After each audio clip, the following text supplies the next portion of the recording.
This episode of WDW Today is being sponsored by All-Star Vacation Homes. And if you're planning a trip to Walt Disney World and you're saying, I'd love to have a lot of space and be able to really relax when I go to back to my wherever I'm staying, an All-Star Vacation Home is the best option for you.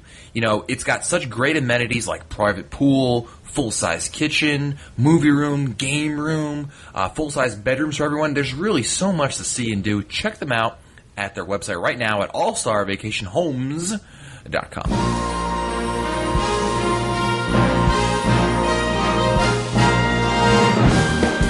Bringing the world to your world, this is Walt Disney World Today. Here are Mike Scopa, Len Testa, Mike Newell, and your host, Matt Hochberg. It's Friday, June 10th, 2011, and this is episode 888 of WDW Today. I'm Matt Hochberg of StudiosCentral.com. Joining me on today's show is Mike Scopa, a senior feature writer and blogger for allears.net. Welcome, Mike. Oh, Fabio. Len. No? Fred. It's Seas with Nemo and Friends. Wow. Very good. Of course. Of course. Ooh. Also joining us on today's show is Mike Newell of Mouse Radio. Mike, I just got some big breaking news. I did not pick up your cell phone. I didn't touch your cell phone. I didn't see anything. I don't know anything about it. No, I keep those pictures with Len. Just okay. Then you're safe. The big news, actually, that I'm willing to share is that this live show in June, Deb Wills of allears.net is going to be able to join us. Yes. Hey, Deb. That's awesome. And we love having Deb on the live shows, and she's a lot of fun. So that's going to be on June 26th, 8 p.m. Eastern Time. So be sure to – you can call and talk to us, of course, but let's be honest, you're really calling in and talk to Deb. We know it. You know it. So it's the only reason why I'm showing up. And she knows. Also joining us on today's show is Fred Hazelton, the master statistician for touringplans.com. And Fred, welcome back to the show. I hear your boss is off on a many-week adventure to Europe. So he says, but we never keep track of where he goes anymore. We just talk to him when he gets back. So here's the thing. Here's the thing, Fred. So we should all be on alert for the 4 a.m. Wake up call from Len. I forgot about that. Yeah, turn your phones off and go to bed. Calling AT&T, please block all texts from Len Testa. For the listeners who don't know, they're like, what? This is kind of an inside joke. Len always texts us, just for fun, like saying, hey, but he doesn't realize the time difference, or he doesn't care, one of the two. Probably the second. I think the latter. And inevitably we get text messages at 4 a.m., from him, and you wake up, you think it's something important, like, maybe someone's hurt or something like that, someone's sick, and you look at the text, and it's Len saying, hey, just had a burger in France. You know what they call it here? A Royale with cheese. Cheese. Royale with cheese. I'm ready for him this time. If he does that, then at 11 o'clock our time, I'm going to be texting him. That's it. We got to call him at 3 in the morning. His time. And we'll give out his number to the listeners, and they can do it too. Yes. There you go. Especially those on the West Coast. Set Arm Janine with the phone number. On today's show, we're actually kind of take some time to answer one of our listener questions in depth. It comes from Brian from Columbus, Ohio. And Brian writes, my family is planning our second trip to Walt Disney World next year.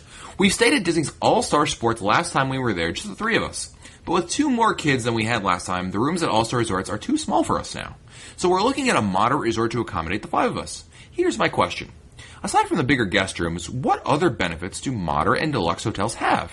It seems like the value hotels are pretty much well-themed along with awesome pools and convenient counter service restaurants, just like the moderate resorts. So what other value is there to a moderate resort? I enjoy listening to your podcast, especially Scopa's quotes. You all do a good job keeping the podcast informative and entertaining. So, Brian, today we're going to take an opportunity to answer your question very in depth. And, this is something that, a lot of people, I know a lot of our listeners, in fact, they're used to, if anything, staying at value resorts. And sooner or later, you're going to look to, try something new and move up in the scale. Right, exactly. Just like the Jeffersons. So to the east side. But, one thing that got me to begin with, and I don't know, Scopa, what are your thoughts on this? Brian writes, it seems to me like the value hotels are pretty much well-themed along with awesome pools and convenient counter service restaurants, just like the moderate resorts. I tend not to agree exactly with that. What are your thoughts on that statement?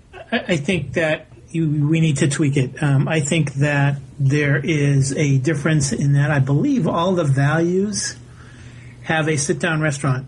I mean, no. I mean, the moderates have a sit-down restaurant. The values do not. So there's a difference. Another difference is that there is a difference in the size of the beds, I believe. And this is where I wish Len was here. He could say, yeah, it's 40 centimeters by 30 centimeters by 60 cubits. What's a cubit, you know? So there's a difference in the size of the bed. There's a difference in the vanity area, the bathroom area, a little bit a little bit bigger. I believe that all the moderates have the chill bars or the mini refrigerators. Value does not have. So there's three things right there that differentiates the value. I should say the moderates from the values. And don't forget also the theme of the hotel. I mean, a theme is a very subjective thing as in terms of whether you like it or not.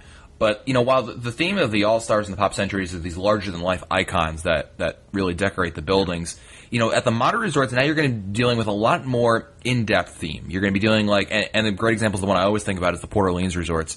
You know, you're either in Alligator Bayou or in Magnolia Bend, and it's these themes where, you know, your resort, it's much more than just, you know, huge plastic statues. I mean, here you're dealing with landscaping. Even the inside of the room matches the outside. I mean, best example of this has still got to be Alligator Bayou. I mean, you know, you're the frame of your bed looks like it's made out of logs.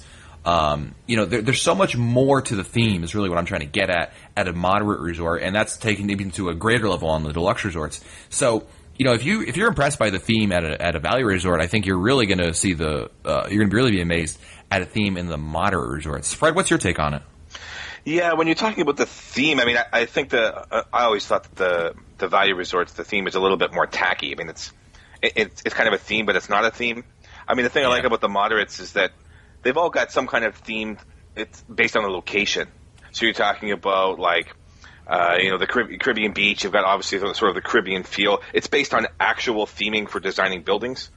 Whereas the values, you know, there's no particular building design that matches a theme. They're just throwing up all these really, you know, in one sense they're tacky, but in another sense they're kind of cool. I mean, kids always like them.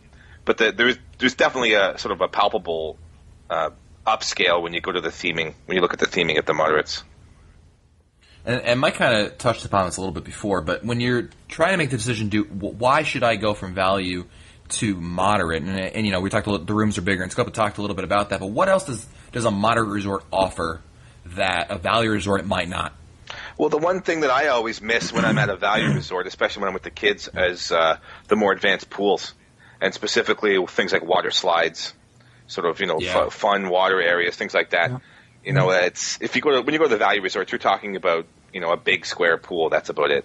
There's not really much more than that. It might be themed in a particular way, but there's nothing other than sort of basic swimming. When you go to the moderates or the deluxe, you know, it's a really cool pool. There's places to explore, water slides, little sort of water fun areas. It's more fun. Yeah, the Caribbean beach pool is a great moderate pool. It might, in fact, be one of the best. And I take that back. Actually, the Coronado Springs is probably the best pool. I think it's the largest pool in Walt Disney World, if I'm not mistaken. But you know, both the Caribbean beach, because it got redone a couple of years ago now, and Coronado, they're really, really nice. And Fred, you mentioned those water slides. Yeah. And obviously the deluxe resorts have that as well. But yeah, the pool facility is definitely a major upgrade. One big difference is the location of the resort. Typically, moderate resorts are located closer to the theme parks, or more convenient to the theme parks, I should say, than the value resorts. If you look at a property map of Walt Disney World, both All-Star Resort and Pop Century are located really on the edges of property. Yeah, they're far. That's true. And whereas you have, you know, Caribbean Beach is located right between Epcot and Hollywood Studios. The Port Orleans resorts are right next to Epcot. So you've really got, you know, they're a lot closer than the value resorts. And, you know, it might not mean that it's not the difference between like half an hour or an hour, but it might be 5, it might be 10 minutes. But, you know, you bring up a good point, though. People that stay at the values are more value conscious or budget conscious. So they're not likely to rent a car as much as someone staying in a moderate. So you're going to have more crowds on the bus. You're going to have longer waits for the bus. So, yeah, it's going to make a difference. Even staying closer, it's going to get you to the parks faster, too, I think. Yeah, definitely when you're driving. I think Disney does a pretty good job upping. One thing we do when we measure the bus transportation is that the values actually get more traffic of buses. I think because the line's built so quickly, Right. that the bus rides are actually it can be in some cases quicker at the values. But when you're at the moderates and you're driving, it's so much more convenient. Just your total distance to all the parks is going to be a lot less. Yeah, I mean, there's definitely benefits to moderate over the value. Now, of course, there are obviously some disadvantages, we should say. Obviously, you'd be paying more money per night to stay at a moderate resort. Yep. You know, I was kind of thinking about it. I was trying to ballpark the numbers, and typically, a value resort is going to run you maybe $100 or less per night, depending on the time of year, everything like that, right? Typically, a moderate resort is going to cost you closer to between $150 and $200 a night. Is that a fair assessment? You guys think is that On average, yeah. Am I I wrong? would say, yeah. Yeah. So there's a fair discrepancy in money. It's not like you're paying extra $20 a night. I mean, you're, potentially paying a little bit more than, you're looking probably maybe even 50% more paying compared to the total cost of your stay. At a moderate resort, some resorts do have, sit-down restaurants, although some aren't great. They're not known for the moderate resorts aren't really known for the best sit-down restaurants. I mean, in the scope of you and I, we ate at Shutters, and we're really disappointed with that. Was it a year ago, 2 years ago? Yeah, but when you start talking about when you talk about Port Orleans and Riverside, they've got some pretty good restaurants over there. Well, Riverside does, but you're right. They're not. I mean, they're okay, but it's hit or. The Caribbean that's a work in progress, I guess. Yeah. Yeah. I mean, Coronado. I didn't like the Maya Grill there at all. Fred, what were you going to say? I was just going to say that I think that the idea that the moderates have a sit-down restaurant is something that's kind of added as a perk. But it really, when you look at it, it's not one of those things that gets well used in terms of the perks. People tend not to visit the sit-down restaurants at the moderates, and the quality, it's just not on par. Yeah, I mean, you could ask anybody, any of our listeners, okay, list your top 10 Disney World restaurants, even top 20, you might even go as far as, and I'd be shocked if you had a moderate resort restaurant in that list. So, yeah, just because they have it doesn't necessarily mean it's a good thing. So that might not be that compelling of a reason. Any other disadvantages to the moderate resorts over the value resorts in your estimations? I don't know if they're as big as you're making them out to be. A family of 5. There's not. They are bigger than the value, but not by much. So it'd still be a tight fit. It's true. It's going to be small. The one thing I think the moderates has a big advantage though is with the sinks outside of the bathroom. So when you're looking at larger families, you don't have to. You're not stuck with the one sink. You got sometimes all the moderates have double sinks, right? Yeah, double sinks. Yeah. Just gives you a little bit more sort of prep area, especially if you've got a couple kids.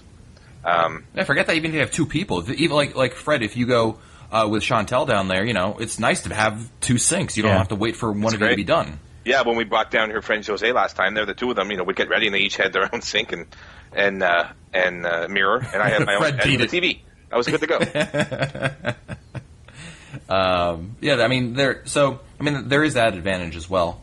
But you're right, Mike. It's not a huge difference in the size of the room. I think if you really are worried about space, probably Deluxe is going to be your best bet. Yeah. Yeah, or probably even the DVC resorts, I would say, of the Deluxe resorts. I was going to say even the vacation home. Yeah, absolutely. Of course. Can't go wrong with that. Very good. Well, I think that's going to wrap up this episode. I hope that gave you some insight as to the differences between the value and moderate, and hopefully gave you both sides of the equation, and you'll make a decision based on that. And it's going to do it for us today. Don't forget, again, our next live show is June 26th, 8 p.m. Eastern Time, featuring Deb Wills of alleears.net. Deb will be on the show with us to talk anything you want to talk about. She's been, so much different things going on in the Disney world, figuratively and literally these days. So lots to discuss, and she'll be there to take your calls along with us. June 26th, 8 p.m. Eastern Time. Join us there. All the details are at wdwtoday.com. Don't forget, this episode of WDW Today has been sponsored by All-Star Vacation Homes. And, there's so many great amenities to an All-Star Vacation Home, really, truly. Go check out their website. I always recommend that to anyone who's considering it. Look at the pictures. These aren't just like condos, These are they're solid single-family homes that are like basically houses if you lived in them. And they're really, really well taken care of and really well themed. I mean, it's really, really interesting how they did everything. I know I'm saying really a lot, but it means that That's how good it is, really. I said it again. Check them out. That's the bottom line. AllStarVacationHomes.com. To find our older episodes, read our show notes, or send us your comments, you can visit us online at wdwtoday.com. For Len Testa, Mike Scopa, Mike Newell, and Fred Hazelton, I'm Matt Hotchberg. We'll see you on the next show. Stupid Judy, stupid energy. This has been a production of Mouse World Radio.